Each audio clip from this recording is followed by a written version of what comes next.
what is the definition of religious trauma? If you think of PTSD, something has impacted you that's making life harder to live in a sense. In this situation, we're talking about religion. Sometimes with PTSD, we can think of it as like a one-time event. Yeah. I was in a car accident. I'm afraid to be in a car, right? But with religious trauma, especially if you're raised in the church, you're going through these events over and over and over. So it becomes very, very complex. Yeah. So it impacts the way that you view yourself in relation to creation, deity, faith systems, scriptures, and how you navigate the world in these communities. When you really think of how that gets into the fiber of your being and how much that can truly disconnect you from your human experience and take away someone's ability to connect to God because they're equating that with what is wrong or bad about them.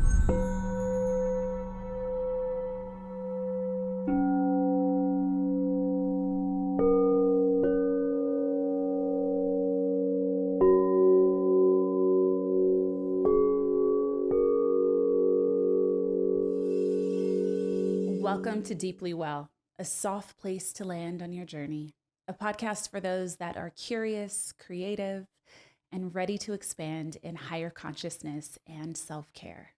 This is where we heal. This is where we become. Welcome to the show. Thank you for being here. I'm your host, of course, Devi Brown, and today we are diving into a conversation that I feel so many people are really ready to have, and so many more deeply need to hear. We're exploring the path to healing from religious trauma, reclaiming our agency and expanding how we think about identity, relationships, and mental health. Joining us today is a very special guest, Ann Rusoo. Ann Rusoo, LCSW, MA in Theology, is a mental health advocate, a therapist, and thought leader specializing in healing religious trauma, sexual empowerment, ethical non-monogamy, queer identity, and inclusivity in mental health. Ann is currently writing her first book under contract with PESI, which introduces the Religious Trauma Treatment Model, RTTM.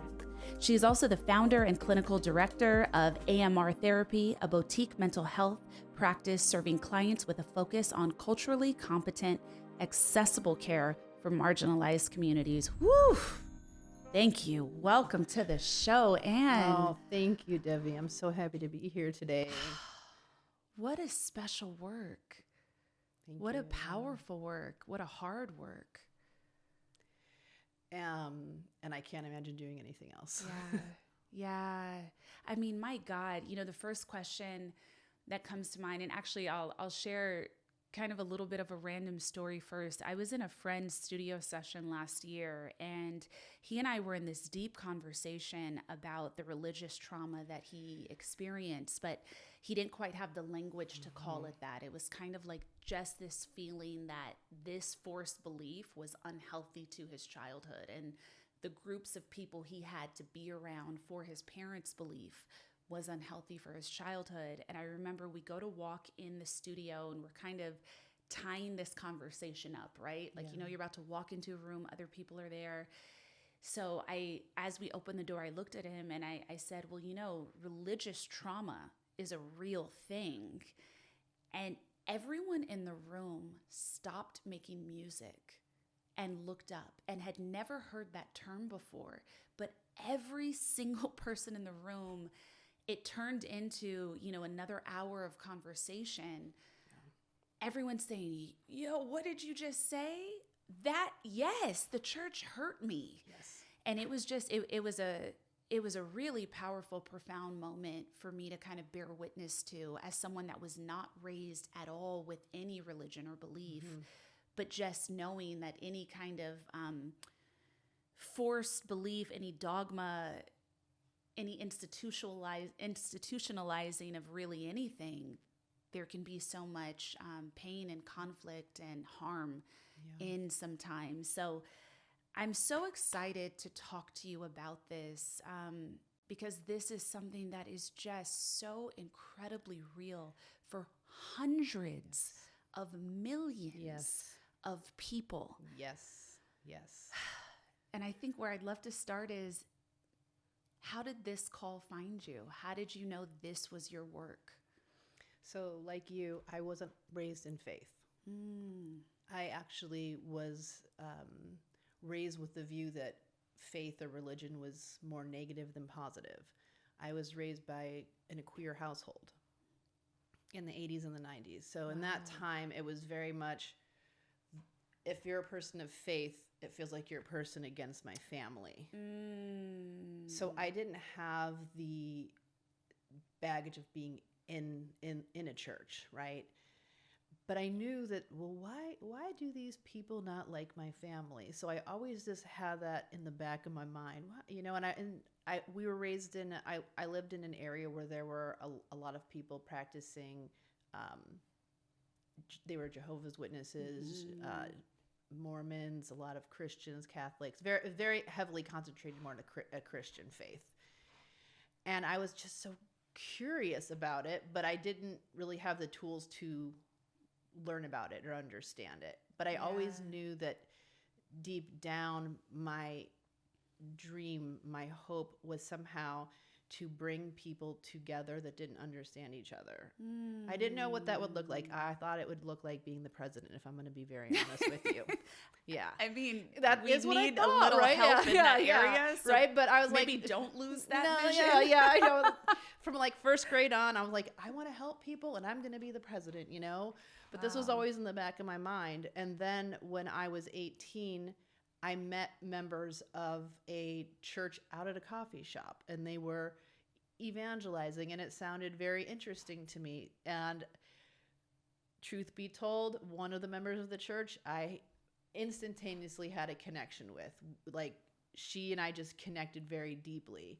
And I'm like, well, this is my perfect opportunity to go to this church and like learn, right? And what I ended up learning was there's a lot of rules and how to participate in faith. And being a queer person myself, my identity didn't line up with what it would mean to be a person of faith. And that was very, very difficult. So I studied. I went on a missions trip. I went to an ex-gay ministry. I was just studying the Bible. I went and got a bachelor's in Southeast Asian religion. I got my master's in theology. I was just enveloped myself in religious communities to understand. Now, the thing here is I was not ever feeling like I was wrong. And I think that's important. Like, people that are raised in faith often feel like they're wrong with a queer identity, or many identities, they can feel that way. So because I didn't have that, I could go into it almost emotion-free. I didn't have a fear of hell or punishment. I just want to know, why do you believe this, right? Like, and by doing that work, I gained an empathy and compassion and understanding for folks that held those beliefs that were very high control religion, is what I call it. So I'm really dedicated, I would say, my 20s and 30s into helping the queer community understand that faith and sexual orientation didn't have to be separate, because it felt like these two things are not allowed to intersect. So I feel like queer people that were Christian were really put in a situation where they had to reject the faith because it felt like the faith was rejecting them. And that is deeply, deeply painful. Yeah. Just as kind of a baseline understanding for everyone listening, what is the definition of religious trauma? So if you think of PTSD, where depression, anxiety, difficult functioning, challenges in relationship, overall something has impacted you that's making life harder to live, in a sense. And in this situation, we're talking about religion. And sometimes with PTSD, we can think of it as like a one-time event. Yeah. I was in a car accident. I'm afraid to be in a car, right? But with religious trauma, especially if you're raised in the church, you're going through these events over and over and over. So it becomes very, very complex. Yeah. So it impacts the way that you view yourself in relation to creation, deity, faith systems, scriptures, and how you navigate the world in these communities. My goodness. And it's just like the insidious nature of that, like when you really think of how that gets into the fiber of your being and how much that can like truly disconnect you from your human experience. Oh, yes. And, just speaking from my belief, and I believe God and I live in co-creation with God, it's like, what a heinous act to take away someone's ability to connect to God because they're equating that with what is wrong or bad about them. Wow. And Devi, when I focused so much on the queer community, I didn't think about the level of impact with other communities. And it was maybe about 5 or 6 years ago that I started really looking at that. And I'm like, okay, well, this is the female experience in high control religion and what that looks like. What does it look like when it comes to sexuality for just sexuality in general, no matter what orientation a person is, or the ideas of how you're supposed to pray. And if you don't do that a certain way, then you're wrong or stigmatized, and just the various ways that trauma from religion can show up. And then in doing that work, I realized other therapists aren't trained in this. They just don't know. But like you said right at the beginning of our conversation, when I'm talking about doing this, I'll get emails from my marketing person, and thanks for talking about this. When I was growing up, I went to Catholic school and this. So it's like everybody, I have really yet to meet a person who has not experienced some type of religious trauma, whether it's directly impacted them or someone they know that then impacted them. My God. It's pervasive. Can you say a little bit more about a term you used a moment ago, high control religion? What is that? Thank you for asking. Because I feel like we have to be so cautious, right? Because different religious groups, they do work for some people perfectly fine. So like something that may not work for me may work for you. And I don't like to say, well, conservative Christian or conservative. I don't like to do that because I don't think that that's very, very fair and loving, honestly. So when I'm speaking of high control, it's really the religious group that tells you basically how to live, how to think, how to pray, how to have your faith in black and white, and it's just very strict structure with little, you can't really distance yourself or have any of your own identity within that group. And it can be something as simple as wearing a pair of pants. You're out of line with God because you're wearing a pair of pants as a female, right? Now that can create a trauma. Yeah. God, it's so, God, there's just so many paths, right, within this conversation. And it's just so complex to really think about. I was a part of this really awesome documentary put together by my friend Teddy called God Talk. And it illuminated me to a lot of things I think I had heard about, but I didn't get to have direct understanding of as someone that didn't grow up in a church in that way. And something that seemed to be this really pervasive thread was, and this is specifically in like Black Christian and Baptist churches in the context of these stories, but one, the high amount of sexual abuse at the hands of the pastor.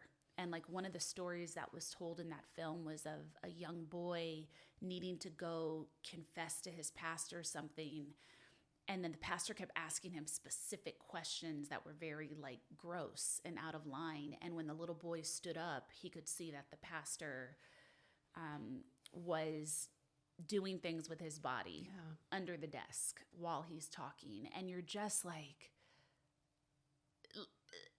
like what that does to a child's brain forever, right? And then in the instances of a pastor actually, harming a child, or there are a lot of stories have come out recently of just the shaming of women and the shaming of sexuality, the shaming of pregnancy, and a young girl finding herself pregnant not by choice, and then having to stand up in front of the church, hundreds of people, and be shamed and apologize for who she is, and being told you're not allowed to have a baby shower. No one will give her gifts for this child. And you're just like, Jesus. It breaks my heart.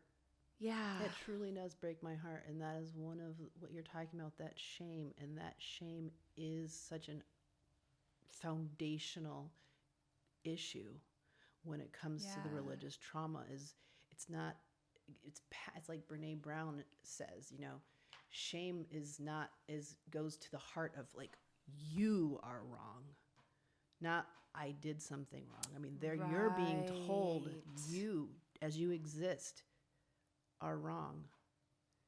And the level of pain and that, and they're saying it in the name of God. Yeah. That just the highest stakes there is, like when you're thinking about your soul. Yes. You're writing your new book right now, which I'm so excited about. My God, have we needed like a comprehensive body of work that speaks to this? Thank you. It's so funny, I have to tell you, because when Pessy approached me to write a book, they had actually seen a social media post that I did. I didn't even believe it was them at first. I'm like, Pessy. But when they reached out, they were like, we want to know if you can write a book about just trauma in general, sexual empowerment, the basically the pillars of which I specialize in. And they asked for a chapter, and I wrote a chapter on female sexual empowerment within the confines of the church, specifically the outgrowth of Catholicism to Christianity and the impact on women. And I submitted that chapter, and they said, we actually want you to write an entire book on religious trauma. Wow. Because there isn't anything like that out there, they said. And there's not a lot of training for therapists in this area. And like we were talking about, it is so pervasive, right? Yeah. With this model you're introducing, a religious trauma treatment model, can you share what that is and just kind of what inspired you to develop this framework and how it's helping? Yes. So I've been doing this work with clients for a very long time, and I've been doing this work personally since 18 on some level, right? So I was just thinking, how do I work with my clients? What do I do? And what I realized is, wait a minute, Ann, this is actually a model of work. Like it's taking therapy modalities that already are evidence-based, and I think that that's a very important clarification. We're using evidence-based work, and then we're taking that and we're inserting that into a model that deals with things like existential crises. We're looking at and we're looking at faith. We're looking at the reactions of body. So we're looking at CBT, DBT. We're looking at somatic work, narrative work, and then tying that all into religion. And the thing that makes this a little bit more unique is that we're not saying in the model, don't be faithful or don't have your faith anymore. So there's a big component of this that is helping an individual learn how to continue to have faith. Wow. And that is a tricky part, Devi. Wow. Because I feel like to say, well, I'm going to throw this all away. I have significant anxiety and OCD around sexuality because of my faith. Well, don't have your faith anymore. Well, no, that's really not going to work for the majority of people. So how do you reclaim your faith through this model of therapy work? Oh my God. Oh, wow. Like I'm just, that's landing in me because, sometimes like when life is so challenging as it is for so many of us, like that is the piece that you don't even know you're chasing, like an ability to have faith in anything. Yes. But sometimes it does feel like the possibility of even trusting God again or having faith in God again seems so far and so hard. And it's like that relationship can just be so elusive when you have had these compounded, complex types of traumas within and without belief, Yeah, and especially when you're coming out of that high control environment. Yeah. And your family's in that environment. Your neighborhood group, your culture group, everyone is in this church. So it's beyond even just shifting your theological belief. It's like, now how do I embody this way of believing while everyone else is still believing this? Or am I being pushed to believe this? Will I lose my community? I mean, there's so many layers here we're looking at a very complex system of human existence. I mean, really. Yeah. You have to also, Yeah. Wow. Like you have to completely reprogram even what your understanding of community is. And so many people lose theirs in this kind of reclamation of their own freedom and self. It's like so often we hear stories of you have to choose. And the entirety of your family, the entirety of your neighborhood, now you're just on the outs and you've lost everything. And I saw, especially within the queer community, what I noticed was an outright, it's called, the term that people use is Christaphobia, but it's like you literally feel when people say they're Christian or and that was something that I experienced. And if I'm being perfectly honest, I still experience, because it was a trauma for me. It was a trigger. So it's like I hear that and immediately I go, this person's going to hate me. If I see a cross on the wall, people are going to hate me, because it was just so ingrained, right? So what ends up happening is that you push so far away from the idea of faith, or you almost turn it into some kind of joke or something silly or ridiculous.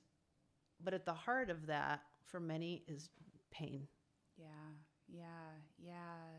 How is that process? A lot of your work is really in service to reclaiming agency, personal agency. Yes. And, if someone has been harmed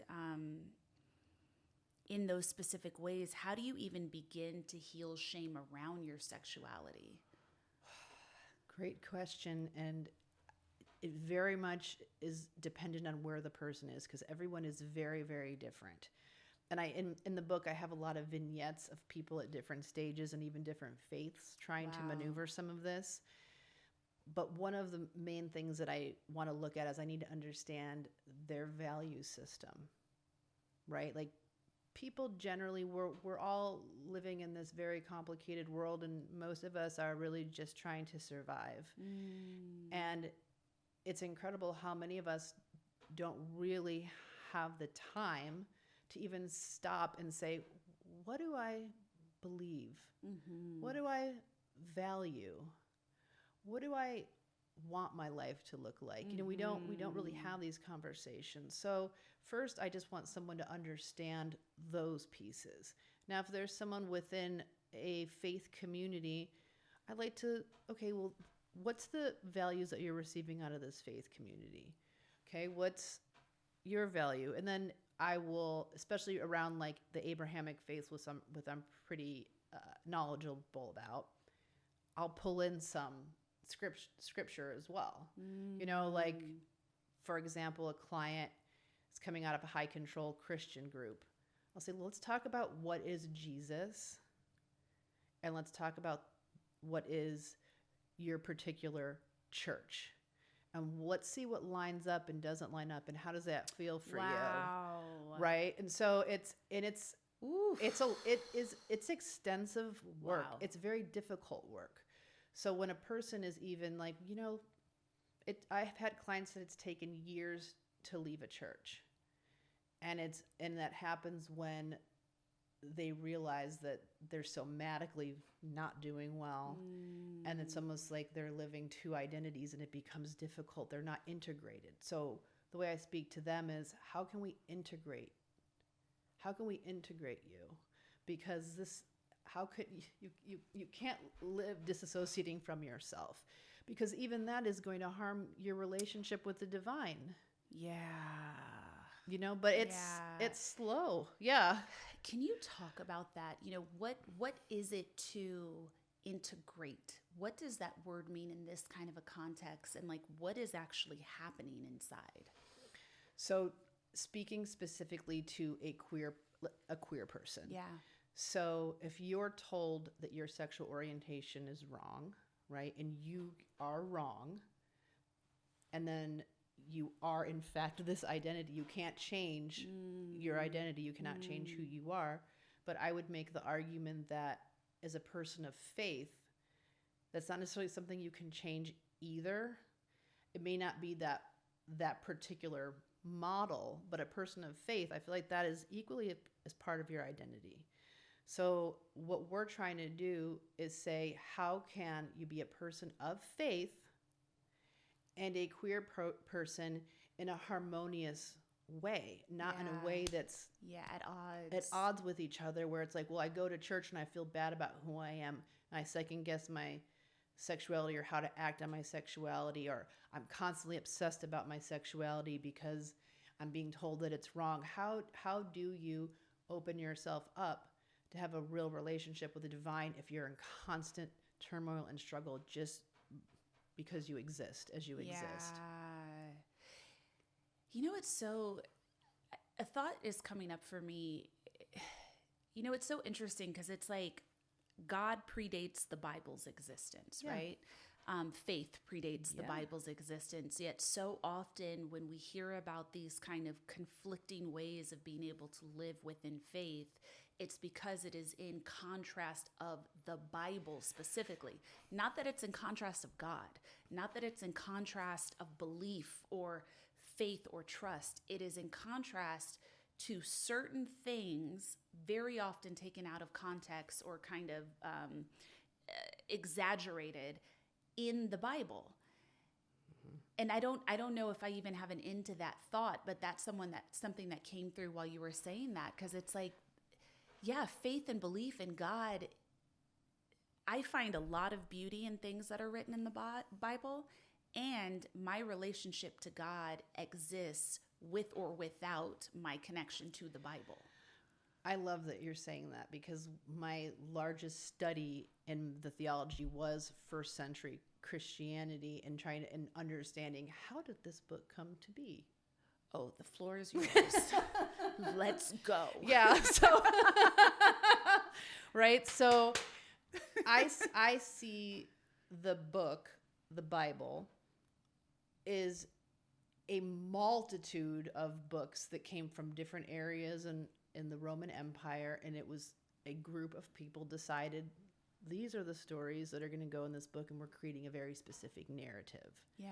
Now, not every book that is in there is the oldest or the most primary source. So when I look at the Bible, I go, okay, this is a book of humans trying to understand God at its best incarnation. I'll put it like that. I can see it as like, it's political. It's I can see it as many different ways negatively, but I'm going to choose to say this is just us learning. Yeah.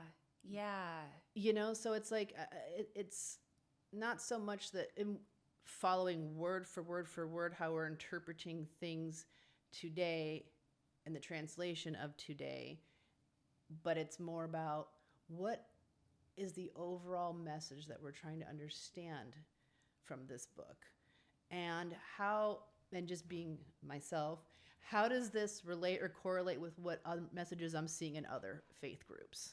Yeah. Right. And there are many things that overlap, and I'm sure you've heard this, and I'm sure you live this. Love is the defining factor of all of this.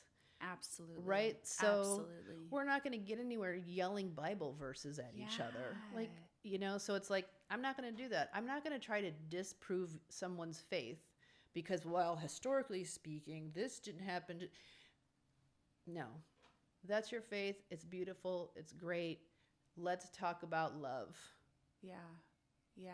Are you showing up in love? If we look at who we understand Jesus to be. Yes. Okay. Who do we understand That's Jesus it. to be? Yep.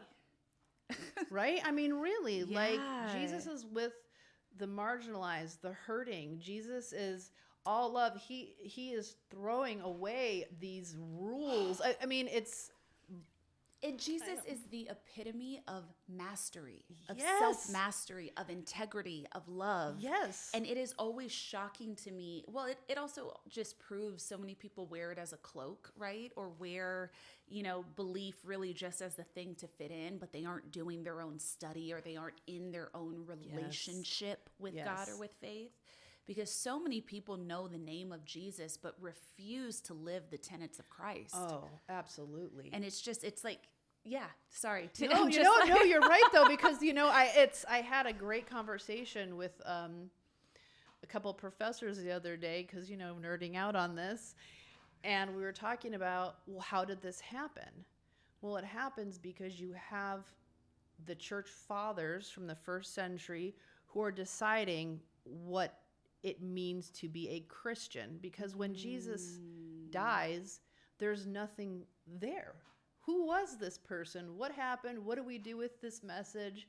So now you have human beings trying to build a religion, and it was built in different ways across the Roman Empire by different groups of people. And then it was solidified into one Catholic church, not until 320 AD under Constantine, the emperor. Yeah. Right? So that's when you now get this solidified faith. And that's when ideas about, well, what does it mean to have free will? What does the Trinity mean? These are being decided by people 300 years later. So that's why I feel like this is people trying to understand God, trying to understand this faith, right? But it's fascinating. But like Jesus, what do we know about Jesus when you're looking at sourcing around that time? Love. But the church fathers and coming out of Constantine, sexuality, women viewed so negatively. Yeah. And it was used to marginalize and harm people in the name of Jesus. And that's why we have what we have today, is a faith that for some is used just to do that, even though it's the antithesis of how we understand Jesus to be. So it's like Jesus versus high control Christianity. Wow. Wow. Just in all the kind of ways that your work and your curiosity and your lived experience kind of come together and intersect, what are some of the biggest kind of gaps you see, especially in mental health care? Because I think there is religious trauma, and then there also is therapized trauma. People like kind of going and seeking therapists to reconcile, to integrate, and therapists sometimes being very misaligned with someone's identity or the way to truly be able to help them. What are some of the gaps you see in mental health care when it comes to supporting queer individuals? And how can therapists really create truly affirming spaces? First, we all need to have humility, because sometimes we really don't know what we don't know. And I will see therapists that will say, I can work with queer couples because I work with straight couples. No, it's different. Mm-hmm. It is different, but when we were in school, our profession really teaches that you can work with anybody. We call for cultural competence. Okay. But we're taught you can work with anyone, but cultural competence is really important. And I think that's because there is not enough mental health workers to support the population. Yeah. But in my practice, I lean very much into, if you do not really specialize in a disorder or a group of people, don't do it. Wow. Just don't do it. Yeah. So I see the gaps everywhere. But I think we don't fill in the gaps necessarily by trying to learn everything. We fill in the gaps by saying, hey, let me professionally network with people that are different than me. So I have a place for clients that are coming to me that I cannot really work with, or I don't have the skill set to work with, because I know that Devi does have the skill set to work with these people, and they're going to get good care with Devi. That is the gap filling, truly. I'm so glad you said that. And I think like that is its own kind of episode. This understanding of like humility within expertise. Yes. You know, it's like, and that's what really needs to come online in the world a lot more. And I think we've been in this culture, which is look at me, especially from an expert standpoint. I mean, we definitely see that within the influencer culture and the girl boss culture and the online culture, but also within expertise. It's like everyone wants to just say, I'm the top, I'm the this, and it's like true expertise is what you said. It's knowing when you have specialized in something or given a lot of particular thought and study to particular things that you're called to do, and passing the baton when you can't do that. Yes. And I'm so cautious too, like getting my message out there. People want to say, okay, well, you are an expert in this. And as you've just said the word specialty, I say I never, ever actually want to say expert, because I don't believe an expert exists. I just don't.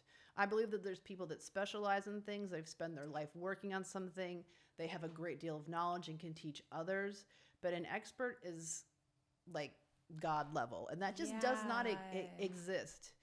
Then that's why I think we need to continue with that humility, because there's always room to learn and to grow and to discover.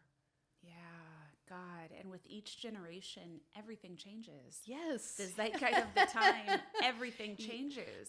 Exactly. Like working with, queer folks 20 years ago is not what it is now. I have to learn so much. At one time, at 30, I was an expert in this.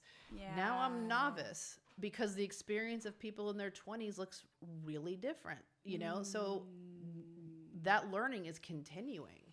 Oh my God. And to that point too, something I think within that context, and also just within other systems, it's like the trauma of that even, right? Of like what it must have been like if you're someone who's part of the silent generation or the boomer generation and you're queer, and what you're navigating and you're healing may be completely different than someone who has different kinds of freedoms and visibility, who's queer in Gen Z or maybe queer within the Alpha generation. There are going to be different pain points that you might be navigating with different groups. Oh my gosh. I remember 20 years ago when I started to think of what word do I want to use? LGBTQ, queer, what do I want to say? And I used the word queer, and I had quite a bit of backlash from people that were in older generations. That word was used to harm us. It's hard, it's triggering, right? But now we're in a space, and we've been in a space probably for at least a decade now, where that word is taken back and we're empowered by that word. But 20 years ago, that word was harmful. Yeah. Right? So, I mean, to your point. And that makes so much sense. And the beauty of that nuance of being able, I think, as multiple generations alive at the same time, to hold space for that nuance in each of our individualized experiences. Yes. And just have empathy and compassion. And I think we get caught in our echo chambers sometimes, and it's really important to, and I know I keep saying the word humble, but really like to humble ourselves and be around people that have really different experiences than us. Yeah. Humble is one of my favorite words of all time. I did a 3-part series on this podcast on humility. Oh, really? This year. So when I great. say you are like speaking my language, because everyone gets that word wrong. I think in today's day and age, that is about boisterousness and it's about self-aggrandizing and visibility. It's like people, I think, have such a misinterpreted understanding of what the word humility is. Like, the path of Christ is the path of humility and mastery, right? Yes. Like, and everyone thinks, well, I'm not going to be quiet, or no, I'm great, and everyone's going to know I'm great. And I'm like, that's not what being humble is. It doesn't mean be small, be minimized, be invisible. Exactly. Humble is powerful. Yes. Like, it is a quiet power that can fill a room. Yes. And help a room. Yes. You know, I think humble rests in service and curiosity and empathy. Yes, exactly. Thank you. Thank you. This episode is just, special and important. You know, I think before I could talk to you all day and week and month, but you know, with your new book on the horizon and your work in mental health advocacy growing, what is your ultimate hope for how this field is able to evolve in addressing, religious trauma and inclusivity? Even though my book is religious trauma, I want to speak specifically to inclusivity, because that to me is everything. That's the umbrella of everything. Inclusivity. We need more people in this field that are different. I mean, honestly, like we need folks from all backgrounds and all religions and all identities and life experiences to have access to the type of training, first off, that is beneficial for as many communities possible. There's a lot that I could break down there in itself, but I'll say that, like, the training evolves as more voices are involved in what that training looks like, and then more communities have access to care that's going to make sense for them. Yeah. So everything is about inclusivity. So my work does focus on religion. It focuses on sexual empowerment, even non-monogamy, things that people sometimes tense up, even therapists tense up to talk about. You know, I'm doing trainings on, you know, how sex work can be empowering for some people in mental health. Like, I am very, very into what therapists themselves might feel a little uncomfortable with, and just tearing those walls down and educating and advocating, and every person, no matter who they are, feels like they have a safe space to go and be themselves and grow and be the best versions of themselves in a very challenging world.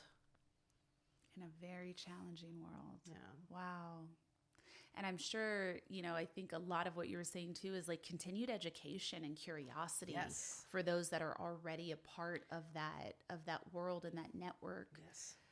Because everything is always changing. Like, it's so easy to get stuck in one way of doing things, maybe with clients or within your network of, you know, therapists or doctors. And I think it's important to push back, to advocate, to learn. I feel like you're saying, like, you can get stuck in certain ideas, and I'm a big believer in, like, learning as much as you possibly can about something, you know. So and looking at standards of care. Now, granted, this probably wouldn't fly so great with my board, but I often look and say, all right, there's this rule here, but my value system, my supervisor loved this when I was an associate. I said, my value system does not align with this. I said, this rule is going to change one day, but my value system in love and care is not. How do we shift this rule? You know, so it's like, I believe we do have to fight back at these systems, even the systems that are here to help and support. There's still parts of that we have to fight back. And say, how do we change this for a changing world where there are more voices involved in this? Yeah, thank you so much. At the end of every episode, I like to invite our guests to provide some soul work for the audience, which can be really anything that allows those listening to integrate even further into the conversation they just heard and witnessed. So sometimes that looks like a journal prompt or a somatic practice, a thought starter, a prayer, a meditation. Absolutely anything goes. I know just what to say. For everyone out there, a lot of us are experiencing anxiety right now and stress, and cortisol creates more stress. It's going off the hook for some of us. What I'd like you to be able to do is just when you find yourself experiencing stress, try to open up your chest and breathe, because oftentimes when we do feel stress or anxiety, our instinctual reaction is to come in like this, which actually makes the stress and anxiety worse. So next time you're experiencing that, try to make a practice of knowing what's going on with your body in moments of stress and anxiety, and just try opening up your chest and just taking some breaths and just grounding yourself and taking 30 seconds to just be there in your body. Check in with your systems. And, for my clients, I'll say, try that 2 or 3 times a day. Put an alarm on your phone. We need to ground yourself in your body a couple times a day. We're one system where we have to be connected. The whole thing, right? And sometimes we're so disconnected from our bodies, or we're so anxious that we're not connecting in helpful ways. And that's the piece that changes your life. Yeah. Like that's the piece that allows you to change your choices. Yes. Which changes your life. Absolutely. Yeah. Oh my gosh. I cannot wait for your book to come out. Oh, thank you. This is going to be just, I think, such a game changer for so many people. And for everyone, it's coming out next year, but I want to put it on everyone's radar. The book is called Religious Trauma Treatment Model. Religious Trauma Treatment Model. Definitely write this down, journal this. Yeah, my website, you can subscribe there, and I'll give updates of when the book's coming out as well. And if you scroll down into the show notes of this episode, either on YouTube or Apple or Spotify, wherever you're listening from right now, you'll be able to click directly into Ann's website and click into every single way that you can possibly contact or enjoy her work. Devi. Thank you so much for joining us today. Such a pleasure. Such a soulful conversation. Thank you. Ann Rusoo. I can't wait to get the book. Thank you. Thank you for listening, everyone. We will be back next week. Namaste.